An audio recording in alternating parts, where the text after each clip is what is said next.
롯이 소알에 들어갈 때 해가 돋았더라.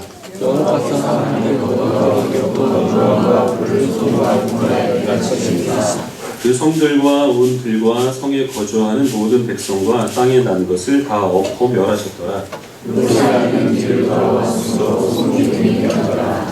아브라함이 그 아침에 일찍이 일어나 여호와 앞에 서 있던 곳에 이르러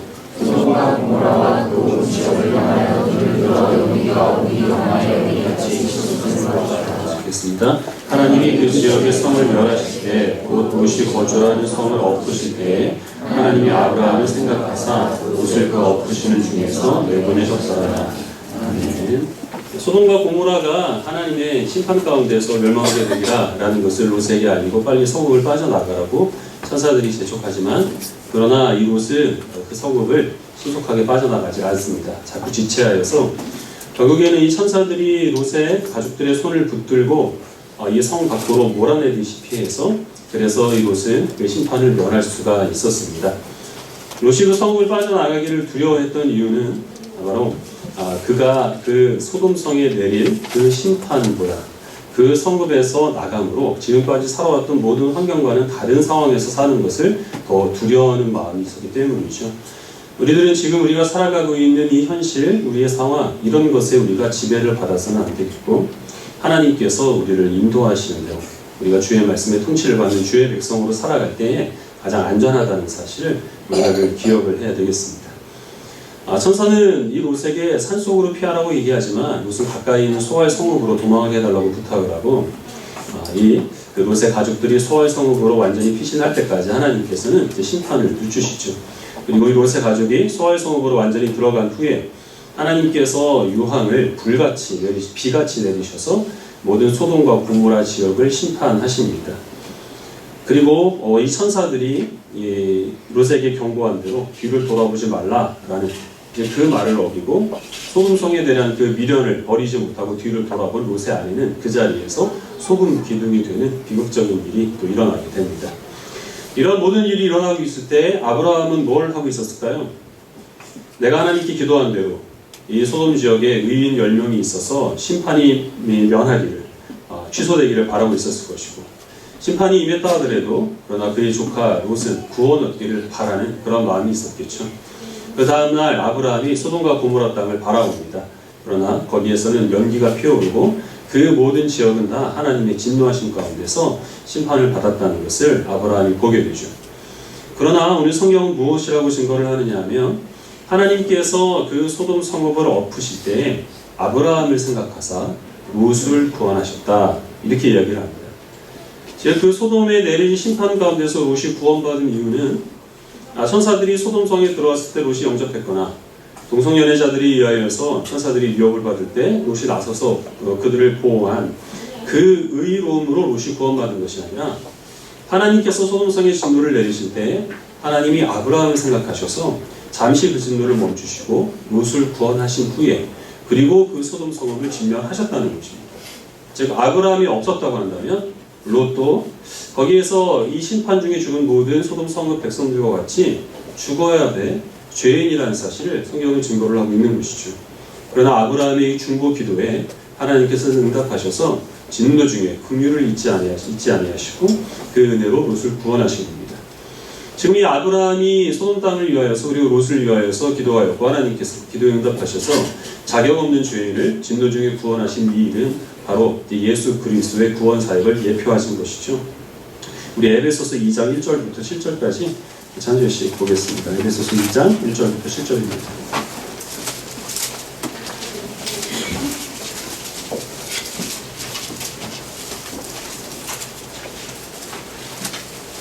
신약성경 311페이지입니다.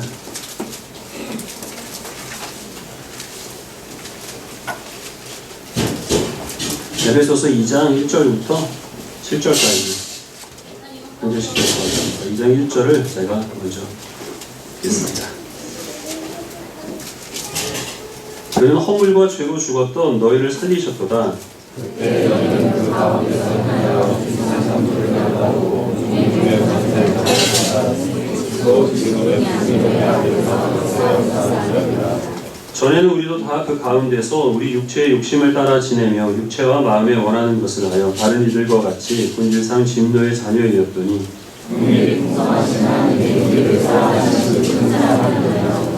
허물로 죽은 우리를 그리스도와 함께 살리셨고 너희는 은혜로 구원을 받은 것이라.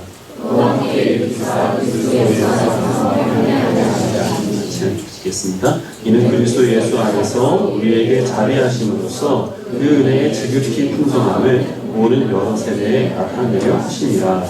아멘. 에베소서에서 말하고 있는 너희 또 우리, 이것은 그리스도인들을 뜻하는데요. 이 모든 그리스도인들을 향해서 사도 바울은 너희는 원래 너희의 욕심에 따라 살았던 본질상 진노의 자녀라 이렇게 얘기를 합니다. 그래서 이제 우리들이 세상 사람들과 비교해 봤을 때 조금은 거룩하고 착하게 살아가는 건 같지만, 그러나 만약 우리가 그 소돔의 심판이 내려질 때 그 당시에 소돔 성읍에 살았다고 한다면 그 성읍 사람들과 같이 죽어야 할 죄인이라 라는 것이 사도 바울의 증거죠. 그러나 예수님께서 우리를 위해 십자가에 지셨기 때문에 하나님께서 세상에 대한 심판으로 진노를 발하실 때 그 예수님의 십자가를 보시고 우리를 생각하시는 겁니다.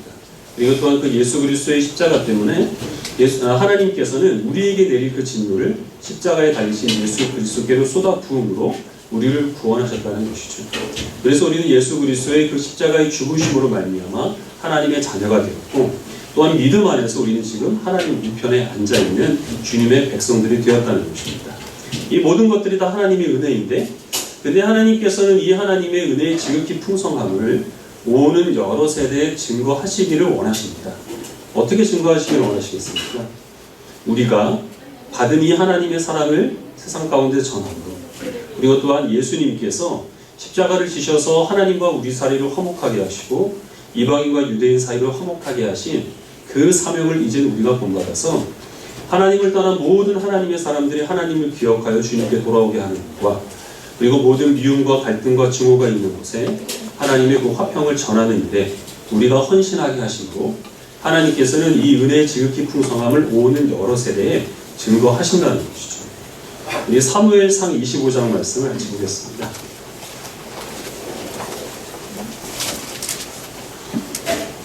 구약성경 452페이지입니다. 사무엘상 25장 32절부터 35절까지입니다.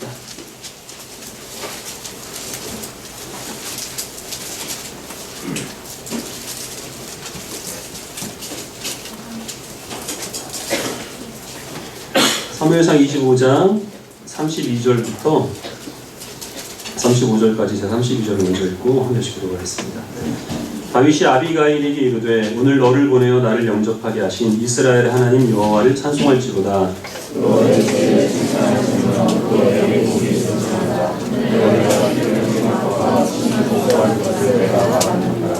나를 막아 너를 해하지 않게 하신 이스라엘의 하나님 여호와의 살아계심을 두고 맹세하노니 내가 급히 와서 나를 영접하지 아니하였으면 밝은 아침에는 과연 나발에게 한 남자도 남겨두지 아니하였으리라 하니라. 다윗이 그가 가져온 것을 그의 손에서 받고 그에게 이르되 내 집으로 평안히 나가라. 내가 내 말을 듣고 내 청을 허락하노라. 다윗이 아비가일이라는 여인을 칭찬하면서 그를 축복합니다. 내게 복이 있을지로다. 다윗이 아비가일을 만난 이 당시의 상황은 다윗이 사울에게 쫓겨서 광야에서 피신하고 있을 때인데, 그 당시에 여러 어려움을 당한 사람들이 다윗을 찾아와서 다윗에게 딸린 식구들이 많이 불어나게 됩니다. 그래서 늘 무엇이 문제였느냐 하면 이 모든 사람들을 먹일 만한 식량이 다윗에게는 없었다는 것이죠. 항상 이제 생계에 대한 그런 걱정을 안고 살아가고 있었는데, 이제 그 주변에 나발이라고 하는 큰 부자가 있었습니다. 그래서 그 부자가 양을 먹일 때 그 양들과 그리고 목자들을 다윗이 보호해 줍니다. 그리고 이스라엘 백성들의 그 축제인 양털 깎는 날이 되어서 다윗이 사람을 보내서 그 나발에게 우리 이 부하들이 먹을 수 있는 음식을 달라라고 이렇게 겸손하게 요청을 합니다. 그런데 이 나발이 다윗을 모욕하죠. 사울에게서 도망친 노예가 어째서 나한테 음식을 달라고 하느냐? 내가 너희들한테 줄 음식은 없으니 돌아가라. 그래서 자기가 보낸 사람이 모욕을 당하고 빈손으로 돌아왔다는 소식을 다윗이 듣고 다윗이 분노합니다. 부하들한테 다 칼을 차라 라고 이야기를 하고, 내가 맹세하노니 이 나발을 비롯해서 그 집에 속한 모든 사람들을 내가 오늘 반드시 죽이리라. 그리고 군사들이 이끌고 출동을 합니다. 그런데 이 아비가일은 나발의 아내였습니다. 나발이 다윗이 보낸 사람들을 모욕하고 돌려보냈다는 소식을 듣고 급하게 음식을 장만을 해서 그것을 싣고 다윗이 오는 길로 맞이하러 나갑니다. 다윗을 만나서 내 남편은 어리석은 사람이지만 당신은 의로운 사람이 아닙니까? 하나님께서 때가 되면 사울을 대신해서 당신을 왕으로 세우실 텐데 당신이 왕이 됐을 때에 지금 이 나발이 행한 일 때문에 그 집에서 일하는 모든 종들까지 다 죽였다는, 그래서 무죄한 사람들의 피를 흘렸다는 사실을 사람들이 알게 되면, 그렇게 되면 결국 그것이 당신에게 있어서 흠이 될 것이 아닙니까? 그러니 이 원수 갚는 것은 하나님께 맡기고 당신은 나발과 그리고 이 집에 속한 사람들을 용서해 주십시오 라고 지금 간곡히 다윗을 설득했던 겁니다. 다윗이 아비가일의 말을 듣고 분노 때문에 잠시 잊었던 하나님의 은혜를 그가 다시 한번 되새기게 됩니다. 그래서 나한테 이 하나님의 은혜를 다시 기억하게 한 그 아비가일을 지혜롭다라고 칭찬을 하는 것이고, 그리고 이제는 그가 하나님의 복을 받으리로다 라고 그를 축복하고, 그는 자기의 원래 있던 본거지로 돌아가고, 그리고 그 아비가일을 음식을 받아서 다시 돌려보냅니다. 그러나 결국 이 나발은 하나님의 그 심판 가운데서 죽게 되고 홀로 남게 된 그 아비가일이 다윗의 부인이 되게 되는 것이죠. 에베소서에서 말씀하신 하나님의 그 긍휼의 풍성하심으로 오는 여러 세대에 나타난다라고 하는 것이 바로 우리가 이런 사명을 안고 살아가는 것입니다. 하나님을 잊어버리고 살아가는 사람들이 많이 있습니다. 그들에게 우리는 우리를 구원하신 예수 그리스도의 은혜와 사랑을 우리가 전도, 그리고 또한 그 사랑을 우리 삶 가운데서 실천하는 것을 통하여서 그들로 하여금 하나님을 기억하게 하고 하나님께로 돌아오게 하는 일에 우리들이 헌신하게 됩니다. 그리고 또한 세상을 살아가는 사람들 가운데서 이 다윗과 같이 그 분노로 인하여서 이웃에 대해 악한 마음을 가지고 살아가는 사람들이 있습니다. 우리는 그 사람들 사이에 기꺼이 들어가서 고래 싸움에 등 터지는 새우가 되는 것이죠. 그들의 분노를 가라앉히고 그들을 설득하고 그들에게 임한 하나님의 사랑과 그리고 평안을 우리가 또한 열심히 전하고 설득함으로 이 사람 사이에 일어나는 그런 갈등을 화목하게 하는 일, 그것이 바로 하나님께서 우리들에게 맡겨주신 일이며, 우리가 이 사명을 안고 살아갈 때 우리들은 하나님께서 우리들에게 주신 복을 누리게 되는 겁니다. 이 일이 쉽겠습니까? 당연히 어렵죠. 아비가일이 음식을 싸가지고 다윗을 맞이하러 가는데 이것은 목숨을 건 그런 담대한 행동입니다. 예수님께서 하나님과 우리 사이를 화목하게 하시기 위해서, 그리고 또한 이방인과 유대인 사이를 화목하게 하기 위해서 하신 일이 무엇이냐면 십자가에서 죽으시는 일이었습니다. 이거는 많은 수고와 많은 헌신과 그리고 희생을 요구하는 것입니다. 그러나 그럼에도 불구하고 우리가 이 일에 즐거운 마음으로 동참할 수 있는 이유가 무엇이겠습니까? 이것이 바로 복된 일이라 라고 하나님께서 말씀하셨기 때문입니다. 마태복음 5장에 있는 8복 가운데서 7번째 복은 화평하게 하는 자에게 임하는 하나님의 복입니다.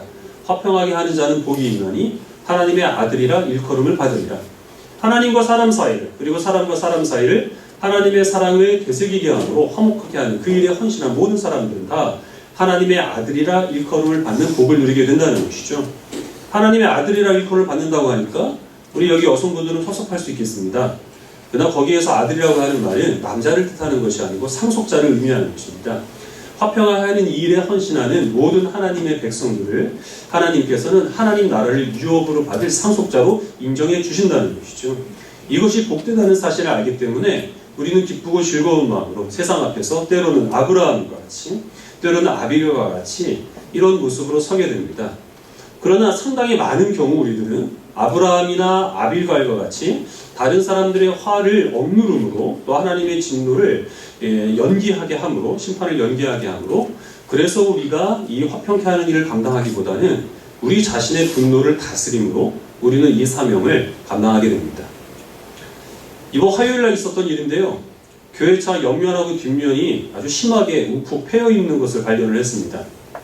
주차장에 세워놓은 걸 누가 받고 도망간 거죠. 그래서 수요일은 제가 바빠서 넘어가고 목요일에 저희 아파트 CCTV를 확인을 했습니다. 그래서 같은 아파트에 사는 산타페 7608 차주의 소행이라는 사실을 제가 찾아냈습니다. 관리소장이 전화로 연결을 해줬습니다. 목사만 아니었습니다. 욕을 한 바가지 퍼붓고 제가 경찰서로 넘겼을 텐데. 그런데 이 사고가 난 거는 월요일이고 제가 이제 전화를 한 건 목요일인데 얘기를 하려고 했는데 자기가 너무 바빠서 얘기를 하지 못했다라는 말도 안 되는 얘기를 하더라고요. 그러나 목사이기 때문에 좋게 얘기를 하고 렌트카를 빌리고 어쩌고 하는 거 다 괜찮으니까 카센터에 차를 맡길 테니까 수리비만 부담을 해달라. 이렇게 정말 은혜롭게 해결을 했습니다. 그리고 차를 카센터에 맡기고 카센터에서는 내일 차를 찾아가라고 하고, 그때가 이제 목요일이기 때문에 금요일 새벽 기도가 있고 또 오전에 신방이 있었습니다. 차를 어쨌든 써야 되니까 장인어른 차를 빌렸죠. 그래서 그 차를 저희 아파트 주차장에 주차를 해놨습니다. 새벽 기도를 나가려고 새벽에 나가보니까 제 차 앞에 누가 이중 주차를 해놓고 사이드 브레이크를 걸어놓습니다. 전화를 했습니다. 안 받아요. 목사만 아니었어요. 제가 그때는 새벽 기도를 안 나갔다든지 아니면 당장 거기 이 아파트 주차 스티커가 있으니까 그 집을 찾아 올라갔을 겁니다. 그러나 새벽 기도를 제가 빠지면 너무 큰 티가 나기 때문에 제가 참고 다시 한번 전화를 했습니다. 전화를 받더라고요. 좋게 얘기를 했죠. 그래서 어쨌든 조금 늦었지만 새벽 기도 무사히 드렸고 또 신방도 잘 치렀습니다. 오후가 돼서 차를 찾으러 오라고 카센터 사장님이 전화를 했습니다. 그래서 전화를 받고 갔습니다. 그런데 차를 못 내주겠다는 겁니다. 저는 그 카센터 사장님 계좌번호를 받아서 산타페 7608 차주한테 문자로 보내줬죠. 입금을 해달라고. 입금이 안 됐다는 겁니다. 다시 한번 전화를 했습니다. 목사만 아니었으면. 그런데 목사라서 좋게 얘기를 하고 어쨌든 해결하고 차를 잘 찾아갖고 왔습니다. 이거는 사실 우리가 살아가면서 비일비재하게 겪는 일들이 아닙니까?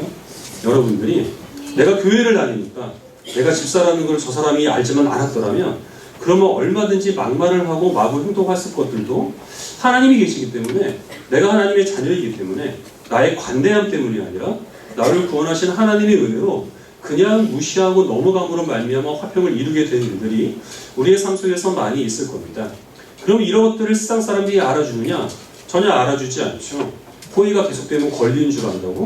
그런 사람들은 오히려 우리를 이용하려고 할 겁니다. 그러나 아브라함이 소돔을 위해서 기도한 것들을 소돔과 롯이 몰랐던 것과 같이, 목숨을 걸고 다윗을 찾아간 그 아비가일의 헌신을 나발이 몰랐던 것과 같이, 세상 앞에 선 우리들의 모습을 세상 사람들은 몰라주겠지만 우리는 동시에 하나님 앞에 서게 되는 것이기 때문에 하나님께서는 그런 우리의 수고를 보시고 화평케 하는 우리들의 그 모든 노고들을 통하여 하나님께서는 역사하신다는 사실을 우리는 기억을 해야 합니다. 그리고 또한 우리가 그렇게 살아가는 것이 우리의 삶 속에서 그 누구도 누리지 못하는 하나님의 백성만 누리는 복이라는 사실을 우리는 또한 동시에 기억을 해야 하는 것이죠.